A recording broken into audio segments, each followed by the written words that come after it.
வணிக நோக்கத்திற்காக பயன்படுத்தப்படும் இருசக்கர வாகனங்கள் மீது மோட்டார் வாகன சட்டப்படி நடவடிக்கை எடுக்க போக்குவரத்து துறை உத்தரவிட்டுள்ளது.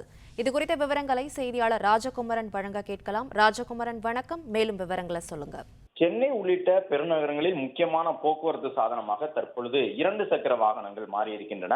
வணிக நோக்கத்திற்காக இருசக்கர வாகனங்களை பயன்படுத்தக்கூடியவர்களின் எண்ணிக்கை அதிகரித்து வருகின்றது. இந்த நிலையில்தான் இருசக்கர வாகனங்களை வணிக நோக்கத்திற்காக பயன்படுத்துவது மோட்டார் வாகன சட்டப்படி எதிரானது என்று குறிப்பிட்டு மோட்டார் வாகன அந்த ஆணையரிடம் தற்பொழுது புகார் மனு வழங்கப்பட்டிருந்தது. அந்த புகார் மனுவின் அடிப்படையில் மோட்டார் வாகன விதிகளை மீறி இருசக்கர வாகனங்கள் வணிக நோக்கத்திற்காக பயன்படுத்தப்படுவதாக தமிழ்நாடு சாலை போக்குவரத்து தொழிலாளர் சங்கம் வழங்கியிருந்த மனுவின் அடிப்படையில் வணிக நோக்கத்திற்காக பயன்படுத்தப்படும் இருசக்கர வாகனங்கள் மீது மோட்டார் வாகன சட்டப்படி நடவடிக்கை எடுக்க அனைத்து போக்குவரத்து மண்டல அலுவலர்கள் மற்றும் வட்டார போக்குவரத்து அலுவலர்களுக்கு போக்குவரத்து துறை ஆணையர் உத்தரவு பிறப்பித்திருக்கின்றார். இந்த மனுவை அனைத்து மண்டல அலுவலர்கள் மற்றும் வட்டார போக்குவரத்து அலுவலர்களுக்கு அனுப்பி வைத்திருக்கக்கூடிய போக்குவரத்து துறை ஆணையர் மோட்டார் வாகன சட்ட விதிமுறைகளை கண்டறிந்து நடவடிக்கை எடுக்க வேண்டும். அதற்காக சிறப்பு வாகன தணிக்கை மேற்கொள்வதற்கு கள அலுவலர்களுக்கு உத்தரவும் பிறப்பிக்கப்பட்டிருக்கின்றது.